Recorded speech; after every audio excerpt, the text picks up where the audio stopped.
नमस्कार, मैं हूं सौम्या। आप देख रहे हैं डीएनए धमतरी का सबसे प्रसिद्ध न्यूज़ चैनल, जो कि बहुत ही कम समय में बुलंदी को हासिल कर चुका है। बहरहाल, परिचर्चा कार्यक्रम में हमारे बीच मौजूद है खास मेहमान डॉक्टर सुमित गुप्ता, डॉक्टर तिग्गा। हम स्वागत करते हैं और बातचीत का सिलसिला शुरू करते हैं।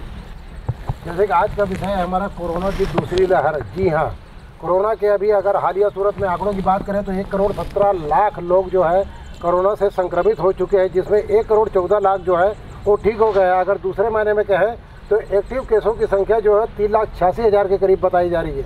और वहीं एक चिंताजनक तस्वीर ये भी है कि 1,70,000 लोग जो है काल के गाल में समा चुके हैं।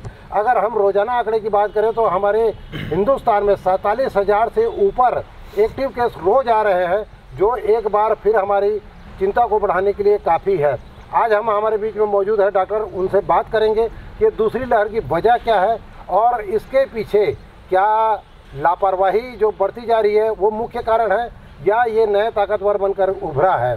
डॉक्टर साहब, कोरोना की दूसरी लहर की वजह क्या है? क्या लोगों ने अचानक जो सोशल डिस्टेंसिंग, मास्क, सैनिटाइज़र का उपयोग करना बंद कर दिया था उसके कारण से गहराया है या कोरोना में ही कोई तब्दीली आई है? देखिए, ये कोरोना है जो फीवर, जैसा हम पिछली बार भी आपके कार्यक्रम में आए थे, हमने आपको बताया था कि ये आपको जीवन कोरोना के साथ ही अपना आगे जीवन निकालना पड़ेगा। ये एक नॉर्मल फ्लू कोल्ड जैसा ही वायरस है। इसका थोड़ा सा लोगों पे इफ़ेक्ट ज़्यादा है, लोगों की डेथ ज़्यादा हुई है, इसका ट्रांसमिशन रेट ज़्यादा है। ये जैसा अभी ईसीजी होता है, ईसीजी में आप देखते होंगे ऊपर जाता है, नीचे जाता है, ऊपर जाता है, ऐसा वेव फॉर्म बनता है। तो ये कोरोना भी आगे भी आपकी लाइफस्टाइल में इसी तरीके से रहेगा। तो लोगों ने बहुत लाइफ को कैजुअली ले लिया था। जैसे ही केसेस कम हुए थे, गवर्नमेंट ने पाबंदियां हटाई थी, थोड़ा वैक्सीन भी आ गया था, लोगों ने वैक्सीनेशन भी लगाना चालू किया। तो इससे लोग थोड़े लापरवाह हुए थे और सोशल डिस्टेंसिंग, सैनिटाइज़र जैसे आपने बताया, सबका उपयोग कम कर दिया था। इसीलिए अचानक से थोड़ा सा अभी ये वापस प्रेसिपिटेट हुआ है, नंबर ऑफ़ केसेस बढ़ रहे हैं, लोगों को ज़्यादा वो हो रहा है। मगर मुझे ऐसा लगता है कि लोगों को एक बार का 1 साल का एक्सपीरियंस है, ये वापस जल्दी कंट्रोल में आ जाएगा और हमें इससे बिना घबराए इसके साथ रहने की आदत डालना चाहिए और अपनी लाइफस्टाइल में वो चीज़ों को लाना चाहिए जो इतने साल भर से लोगों ने उसका उपयोग किया। इसके बचाव के पीछे सर वैक्सीनेशन ही एक अंतिम उपाय है या फिर जो सोशल डिस्टेंसिंग, मास्क, सैनिटाइजर जिसका उपयोग करने के हम आदी हो गए, इसी को कंटिन्यू रखना पड़ेगा या वैक्सीनेशन ही इसका अंतिम उपाय है? वैक्सीनेशन इसका उपाय नहीं है। वैक्सीनेशन आपको आपकी इम्यूनिटी को बूस्ट करता है। आपको ये अगर होता है, कोरोना होता है, तो वो थोड़ा सा लाइटर फॉर्म में होता है। वैक्सीनेशन के बाद भी कोरोना हो सकता है। जैसे आपने बीच में सुना होगा कि नया स्ट्रेन आ गया, लंदन का एक स्ट्रेन आया है जो ज़्यादा पावरफुल है, जो ज़्यादा डेंजरस है। तो ये जो वायरस होता है ये ऑटोमेटिकली उसका जो जेनेटिकल चेंज होता है, जेनेटिकली चेंज होता है। वायरस तो हमने जो वैक्सीन बनाया है वो एक वायरस के लिए बनाया है, बट इसका जेनेटिकल जैसे जैसे चेंज होएगा तो इसकी वैक्सीन की इफ़ेक्टिवनेस भी कम होएगी। जैसे फ्लू कोल्ड के वैक्सीन्स आते हैं, वो हर साल एक नए स्ट्रेन के लिए आता है। दिल्ली, बॉम्बे जहाँ पे डेंगू और चिकनगुनिया, ये सब बर्ड फ्लू, स्वाइन फ्लू ये सब होता है, तो वहाँ लोग साल में एक फ्लू कोल्ड का वैक्सीन हर साल लगवाते हैं। तो वो हर साल एक नया ट्रेंड में आता है। तो प्रिकॉशन ही ज़्यादा इम्पॉर्टेंट है। इसमें प्रिकॉशन में रहेंगे तो ये सब बीमारियों से बचा जा सकता है और स्वस्थ रहा जा सकता है। यदि किसी व्यक्ति को एक बार कोरोना हो चुका है तो क्या यह वैक्सीनेशन होने के बाद भी दोबारा कोरोना का खतरा फिर से हो सकता है? बताइए डॉक्टर। हाँ जी, देखिए, अब तक कोई ऐसे स्टडी नहीं आई है जिसमें कि ऐसा है कि इम्यूनिटी जो है बहुत लॉन्ग लास्ट है, कितने समय तक इम्यूनिटी उसकी डेवलप हुई है, ऐसी कोई स्टडी नहीं आई है, पहला। दूसरा ये है कि अगर वायरस का कोई नया स्ट्रेन आ जाता है, जैसे अभी एक वायरस है, अगर उसी वायरस में कुछ जेनेटिक चेंजेस हो जाते हैं, कोई नया स्ट्रेन आ गया, जैसे कि अभी सर ने बताया कि जैसे एक यूके स्ट्रेन आया या कुछ दूसरा स्ट्रेन आया, तो अगर आपकी बॉडी में वो इम्यूनिटी डेवलप नहीं हुई है तो आप नए स्ट्रेन से आप इन्फेक्टेड हो सकते हैं। कोरोना से बचने के क्या उपाय हैं? सिर्फ वैक्सीनेशन ही या फिर और भी सुरक्षा के कोई उपाय हैं? देखिए, कोरोना से बचने के जो उपाय हम पिछले 1 साल से जो उपाय कर रहे थे वही उपाय है। वैक्सीनेशन तो एक जरिया है जिससे हम एक इम्यूनिटी प्रोवाइड करते हैं। जैसे कि आपको उपाय के लिए सोशल डिस्टेंसिंग बना के रखना, मास्क का बराबर उपयोग करना, बार बार हाथ धोना, भीड़ से बचना और अपनी इम्यूनिटी को बढ़ाने के लिए अच्छा भोजन और दैनिक व्यायाम ये सब करना है। और जिन लोगों को पुरानी बीमारियां हैं, जैसे शुगर है, दिल की बीमारी है, किडनी की बीमारी है, श्वास के रोग हैं, उन्हें अपने दवाइयाँ रेगुलर लेना है और अपने बीमारी को कंट्रोल में रखना है। कोरोना वायरस 2 के खतरे को देखते हुए आपकी क्या राय है? लॉकडाउन फिर से होना चाहिए या नहीं? इस चीज़ पे कमेंट करने के लिए हम लोग डॉक्टर्स हैं। लॉकडाउन किसी चीज़ का सल्यूशन नहीं है। लॉकडाउन पहले जब हुआ था तो मेरा जो या हमारा जो सोचना है वो इसलिए क्योंकि देश उस समय उतना तैयार नहीं था, हमारे पास उतनी सुविधाएं नहीं थी, लोगों को इस बीमारी के विषय में अवेयरनेस नहीं थी, गवर्नमेंट प्रणाली के पास थोड़ा सा समय चाहिए था। इंडिया में बहुत सारा जैसे N95 मास्क है, PPE किट है, इनकी मैन्युफैक्चरिंग नहीं होती थी। तो मुझे लगता है वो लॉकडाउन लोगों को भीड़ में एक साथ बल्क में लोगों को बीमारी ना होए उससे बचाने के लिए लॉकडाउन किया गया था। मगर जिस तरीके से अभी अपनी बात हुई कि ये ECG जैसा आएगा बढ़ेगा कम होएगा, फिर आएगा बढ़ेगा कम होएगा, तो इस तरीके से हमारा लॉकडाउन लगा के आगे इस बीमारी को कंट्रोल करने का कोई ऐसा उपाय नहीं है कि हम हर बार लॉकडाउन लगाएंगे और बीमारी को कंट्रोल करेंगे। डॉक्टर साहब, यहाँ एक परिवार के साथ घटना घटी है तो उस परिवार में तकरीबन सारे लोग संक्रमित हो गए हैं, अभी हालिया दिनों बाद है। उसमें एक व्यक्ति संक्रमित नहीं हुआ जो पहले ऑलरेडी हो चुका था। तो कई लोगों का कहना है, जो जनता की जिज्ञासा है उसको आपसे पूछ रहा हूँ कि एक बार एंटीबॉडी डेवलप हो जाने के बाद दोबारा नहीं होता, ऐसा लोगों को मतलब नज़रिया है। तो इस बारे में क्या डॉक्टर लोग ही सही बता सकते हैं कि किसी कोरोना हो जा रहा है दोबारा हो सकता है? देखिए, किसी को कोरोना होने के बाद भी दोबारा हो सकता है या हो सकता है उसे ना भी होए।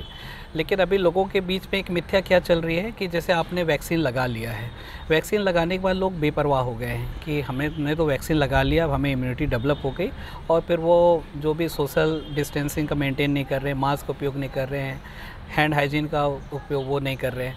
तो ये बहुत बड़ी मिथ्या है। जैसे एक वैक्सीन भी है, वैक्सीन में हम क्या करते हैं कि आपको इनएक्टिवेटेड वायरस आपको इंजेक्ट करते हैं, जिसके फलस्वरूप बॉडी में एंटीबॉडीज़ डेवलप होते हैं। और एंटीबॉडीज़ डेवलप होने में भी टाइम लगता है, सेकेंड डोज के 2-3 सप्ताह के बाद ही एंटीबॉडीज़ डेवलप होते हैं।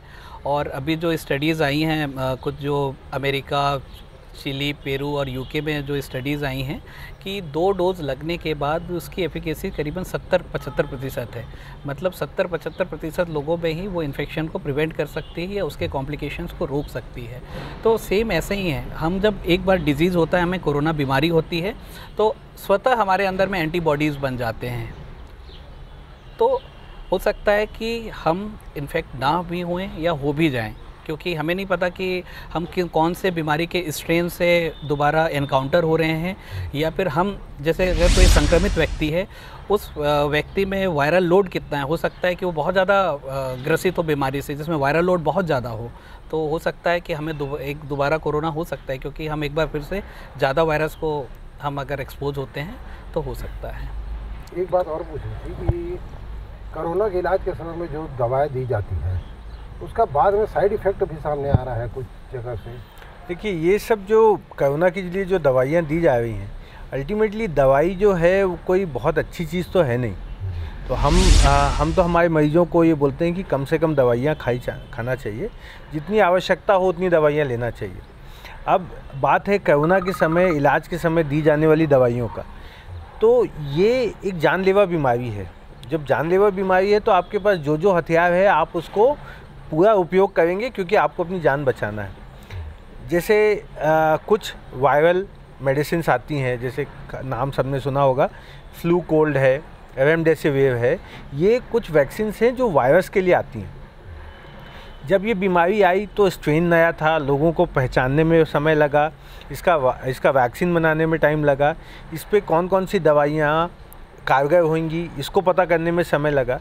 तो हमारे पास जो हथियार हैं हमने उसको सिम्टम्स बेसिस पे यूज़ किया। जैसे जो चीज़ें लोगों को बीमारियों के लक्षण आ रहे थे उस हिसाब से दवाइयों को दिया गया। तो सारी दवाइयाँ जो हैं वो लेने पे आपकी किडनी पे इफ़ेक्ट करती है, किडनी से फिल्टर होती है, लीवर में इफ़ेक्ट करती है, तो थोड़ा इफ़ेक्ट आता है। बट अगर आप उसको एक तराजू में तौलेंगे कि आपकी जान बचाने के लिए क्या उपयोग किया गया और उसके साइड इफ़ेक्ट्स, तो उसके साइड इफ़ेक्ट्स बहुत नेग्लिजिबल हैं। इसीलिए दवाइयों का उपयोग भी किया गया और लोग इससे स्वस्थ भी हुए। ये बात कुछ बड़े बड़े जो डॉक्टर हैं, जो दिल्ली के एम्स के, और जैसे त्रेहान जी ने भी कहा कि ये वैक्सीन जो हिंदुस्तान की है वो पूरी तरीके से सुरक्षित है। इस पर लेकर राजनीतिक बयानबाजी हो सकती है, लेकिन शंका का कोई आधार नहीं है। आप लोगों ने क्या पाया, ये जो वैक्सीन जो लग रहे हैं उसमें ये कितनी सुरक्षित है? ये देखिए, वैक्सीन तो सुरक्षित है और इफ़ेक्टिव भी है, बट ज़रूरी ये है कि साथ में अभी क्या हो रहा है कि जैसे मैंने आपको बताया कि बहुत सारे लोगों को देखा कि वैक्सीन का एक डोज लगा है, उन्हें लगता है कि वो अब बिल्कुल कोरोना से मुक्त हो गए हैं या उनको अब कोरोना नहीं हो सकता, या जिनको 2 डोज भी लग गया तो वो भी बिल्कुल निश्चिंत हो गए हैं। तो ज़रूरी ये है कि वैक्सीन लगने के बावजूद भी आपको जो हेल्थ हाइजीन है, सोशल डिस्टेंसिंग है, हेल्थ हाइजीन, उसको आपको बिल्कुल मेंटेन करना ही है। ये इम्यूनिटी बूस्टर का काम करता है वैक्सीन। ऐसा नहीं होता कि आपको जैसे निमोनिया के लिए निमोकोकल वैक्सीन लगता है, तो इसका मतलब ये नहीं कि आपको वैक्सीन लगा तो आपको निमोनिया कभी नहीं होगा। आपको एक एडेड इम्यूनिटी, मतलब अगर आप समझ लीजिए किसी बीमारी से आप हेल्दी हैं, आपको डायबिटीज़, हाइपरटेंशन और कोई लाइफस्टाइल को मॉर्बिड कंडीशंस नहीं है, तो आप 50% सेफ़ हैं, 50% आपको चांस है। ये आपको जो वैक्सीन है ये आपको एडेड 30% और ऐड कर देता है कि हाँ 30% और आप सेफ जोन में चले गए, मगर 20% जो है वो आप फिर भी रिस्क पे रहेंगे। वैक्सीन लगने का मतलब 100% प्रोटेक्शन नहीं है, कहीं पे भी नहीं है, क्योंकि वायरस का स्ट्रेन चेंज होता है, वो दूसरे फॉर्म में आ सकता है। और हमारी बॉडी में जैसे हर्ड इम्यूनिटी है, हर्ड इम्यूनिटी का मतलब कि कोई पैंडेमिक आया है जो कि बहुत सारे लोगों को एक साथ हो रहा है, तो जिनकी इम्यूनिटी अच्छी होती है वो इन्फेक्ट होते हैं उससे, और बीमारी के सिम्टम्स आए बिना वो अपने आप में बॉडी में एंटीबॉडीज़ डेवलप कर लेते हैं। जैसे गवर्नमेंट ने एक सर्वे करवाया था दिल्ली में, ऐसे ऐसे कंटेनमेंट जोन थे जिनको गवर्नमेंट ने बंद करवा दिया था, जहाँ पे कोरोना बहुत भयंकर फैला हुआ था। तो वहाँ पे पाया गया, जब सैम्पलिंग हुई तो ऐसा पता चला कि 30% लोग ऐसे हैं जिनके शरीर में एंटीबॉडीज़ पाई गई, मगर उनको कहीं सिम्टम्स नहीं हुआ, कोई बीमारी नहीं हुई। मेरे परिवार के हैं, गुजरात में रहते हैं, चारों को कोरोना हुआ, दीदी, जिया जी और दोनों बच्चों को कोरोना हुआ, और चारों में से किसी को कोई सिम्टम्स नहीं। वो 14 दिन घर पे रहे और सब ठीक है। तो इम्यूनिटी आपकी अच्छी है। आपने टेस्ट क्यों करवाया? आपने टेस्ट इसलिए करवाया क्योंकि आपको फ़्लाइट में कहीं ट्रैवल करना था, तो जब देखा तो पता चला अरे कोरोना पॉजिटिव है, फिर एक पॉजिटिव आया तो दूसरे का करवाया, तीसरे का करवाया, तो पता चला चारों पॉजिटिव है, मगर किसी को सिम्टम्स नहीं है क्योंकि उनकी इम्यूनिटी अच्छी थी, शरीर में वायरल लोड मिला, बट सिम्टम्स पैदा करने योग्य नहीं था वो, क्योंकि इनकी इम्यूनिटी अच्छी थी, तो रिपोर्ट में पॉजिटिव आए बट कोई लक्षण नहीं थे। तो इसको हर्ड इम्यूनिटी बोलते हैं कि लोगों को धीरे से संक्रमित होके अपनी बॉडी में क्षमता है तो अपन बीमारी के सिम्टम्स नहीं आते हैं और अपने ऊपर एंटीबॉडी डेवलप हो जाती है। ये जो वैक्सीन भी है ये भी डेड, जैसे डॉक्टर विवेक ने बताया कि वो डेड वायरस आपको बॉडी में इंजेक्ट करते हैं, उससे आपकी बॉडी की इम्यूनिटी एंटीबॉडीज़ बन जाती हैं। सबसे बड़ी फ़ायदा ये है कि वैक्सीन से आपको बीमारी हो सकता है आपको बीमारी हो भी जाए, बट वैक्सीन के रहने से आपकी इम्यूनिटी अच्छी रहेगी तो बीमारी का आपका सीवियर फॉर्म पे नहीं होगा। जैसे अभी कोरोना से लोगों के फेफड़े में इन्वॉल्वमेंट हो रहा है, निमोनिया हो रहा है, जिससे सांस की तकलीफ़ हो रही है, रेस्पिरेटरी फेलियर में जा रहे हैं, लोगों को लकवापन हो रहा है, ब्रेन स्ट्रोक हो रहा है, लोगों को हार्ट अटैक आ रहा है। तो हो सकता है कि ये बीमारी उतने सीवियर रूप में ना जाए, आपको सर्दी, खांसी, बुखार जो माइल्ड सिम्टम्स हैं आप उतने ही तक ही रेस्ट्रिक्ट हो जाएँ। वैक्सीनेशन से ये एक बहुत एडेड बेनिफिट हो सकता है कि आपको बीमारी की सीवियरिटी नहीं होगी अगर आपको बीमारी होती भी है तो। एक सवाल और पूछना था डॉक्टर साहब, जो हम लोग मीडिया के पर्सन के तौर पे देख रहे हैं फील्ड में कि इस बीमारी का हमारे देश में कुछ ज़्यादा फैलने का कारण, ज़्यादा मतलब बनिस्बत कि हम जितना फैल सकता है उससे ज़्यादा फैला रहे हैं, उसका कारण ज्ञान की कमी, क्योंकि यहाँ लगता है कि हर आदमी अपने आप को डॉक्टर समझ लिया है, बजाय वो इसके वैज्ञानिक पहलू को पढ़ने के बजाय खुद ही सलाह देना चालू कर देता है दूसरे को कि ये काढ़ा पियो, तो ये करो, तो वो करो। तो ये जन जागरूकता की कमी भी एक मेरे ख्याल से एक वजह है इसके फैलने की, कि अगर प्रॉपर सही सलाह ले, लोग टीवी देखें, डॉक्टर से सलाह ले, तो इस पर रोकथाम किया जा सकता है इसको। एक्चुअली हमारी कंट्री क्या है, लैंड एरिया में कम है और पॉपुलेशन बहुत ज़्यादा है, तो हम इसको किसी भी कारण से ऐसा रोक नहीं सकते। जैसे हमारे यहाँ सोशल डिस्टेंसिंग थोड़ा मुश्किल है काम, क्योंकि हमारे यहाँ आबादी इतनी ज़्यादा है। इटली में, और यहाँ पे साउथ अमेरिका, नॉर्थ अमेरिका में जहाँ पे जो ज़्यादा क्वांटिटी में है वहाँ पे भी डेंसली पॉपुलेटेड एरियाज थे। डेंसली पॉपुलेटेड एरिया थी, डेवलपिंग कंट्रीज़ थी, डेवलप्ड नहीं थी, तो इसलिए यहाँ पे ज़्यादा बढ़ा।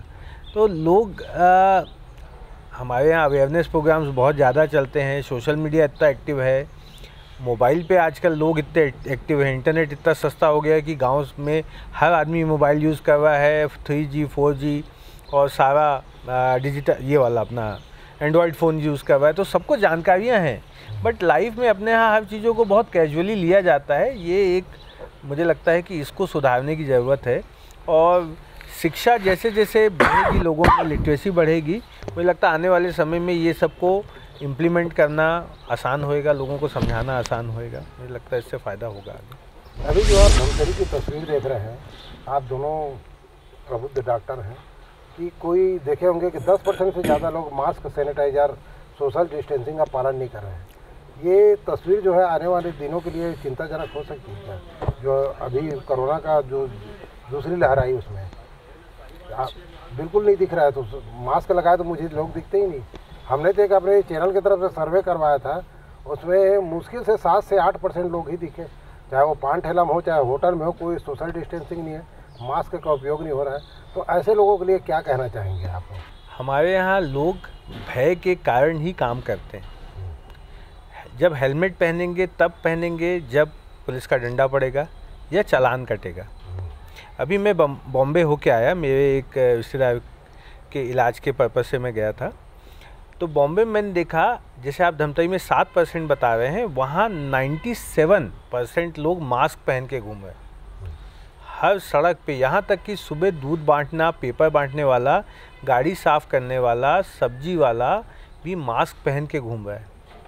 क्योंकि जैसे ही अभी सेकेंड वेव का हुआ, महाराष्ट्र गवर्नमेंट ने बहुत स्ट्रिक्टली लोगों से इसका चालान लेना, वसूल करना चालू किया, और चालान सुबह, दोपहर, रात किसी भी समय प्राइवेट एजेंसीज़ को या गवर्नमेंट की एजेंसीज़ उनको दिया हुआ है, वो कहीं पे भी आपसे पैसा चालान ले सकते हैं। तो उसका खौफ इतना है कि लोग 97% मास्क यूज़ कर रहे हैं। हमारे यहाँ लोगों को हिदायत दी जा रही है कि मास्क पहनना है, बट उतना कड़ा कानून नहीं है, इसलिए लोग उसको बहुत लाइटली ले रहे हैं। कड़ा करने की ज़रूरत है। मुझे ऐसा लगता है कि हाँ, गवर्नमेंट को थोड़ा सा स्ट्रिक्ट होना चाहिए इस पर, जिस पे कि मास्क पहनना कंपलसरी रहे, तो बहुत सारी चीज़ें सुधर जाएंगी। आप लोग अपने तरफ से अपील करिए जनता से। देखिए, कोरोना अभी गया नहीं है। पिछले 1 साल से हम इस बीमारी के साथ रह रहे हैं, और इस बीमारी से बचाव के सारे उपकंडे जो भी हैं वो सब हम कर रहे थे। बट अभी पिछले कुछ महीने से शायद हम सभी थोड़े से लूज़ हो गए थे। सबने सोशल डिस्टेंसिंग को फॉलो करना कम कर दिया, मास्क का उपयोग, सैनिटाइज़र का उपयोग कम कर दिया। तो अभी ज़रूरत है कि फिर से हम एक बार फिर से ध्यान दें अपने हाइजीन पे, सोशल डिस्टेंसिंग का फॉलो करें, मास्क लगाएं, सैनिटाइज़र का बराबर उपयोग करें, और इम्यूनिटी बढ़ाने के लिए एक अच्छा सेहतमंद भोजन और दैनिक व्यायाम करें। और जो लोग बुज़ुर्ग हैं या जिनको पहले से कोई क्रॉनिक बीमारियां हैं, शुगर है, दिल की बीमारी है, किडनी की बीमारी है, श्वास की समस्या है, वो अपनी दवाइयाँ रेगुलर लें और अपने डॉक्टर से मिल करके अपनी बीमारियों को कंट्रोल में रखें। और अभी देखा गया कि बहुत सारे लोगों को ऐसी मिथ्या है कि वैक्सीन लगाने से रिएक्शंस होते हैं या फिर वैक्सीन उतनी कारगर नहीं है। तो मेरा उनसे अनुरोध है कि जो लोग भी वैक्सीन लगाने के लिए एलिजिबल हैं वो वैक्सीन शासन के निर्देशानुसार ज़रूर लगाएं, क्योंकि वैक्सीन काफ़ी कारगर है और आपको आगे बीमारी से बचाने के लिए और उसके सीवियरिटी से, उसके जो कॉम्प्लिकेशंस होते हैं उससे बचाने में बहुत कारगर सिद्ध होगी। हमारी चर्चा में ये थे हमारे मेहमान डॉक्टर सुमित प्रभात गुप्ता और डॉक्टर तिग्गा, जिन्होंने इस बीमारी के हर पहलू के बारे में हम सभी को बताया, और ये भी गुजारिश की कि आप मास्क, सोशल डिस्टेंसिंग और सैनिटाइज़र का उपयोग जारी रखिए। साथ ही ये बताया कि वैक्सीन से डरने की ज़रूरत नहीं है, पूर्णतः भरोसेमंद है करके हम भी आपसे यह निवेदन कर रहे हैं कि आप कोरोना से बचाव के उपायों को आप आत्मसात करिए। कोरोना के साथ जीना है और कोरोना से लड़ना है, इसमें घबराने वाली कोई बात नहीं है, लेकिन बचाव को अपनाना जरूरी है। हम फिर मिलेंगे परिचर्चा के दूसरे कार्यक्रम में अपने दूसरे मेहमानों के साथ। तब तक मुझे और सौम्या को दीजिए इजाज़त। जय हिंद, जय छत्तीसगढ़, जय धमतरी। नमस्कार।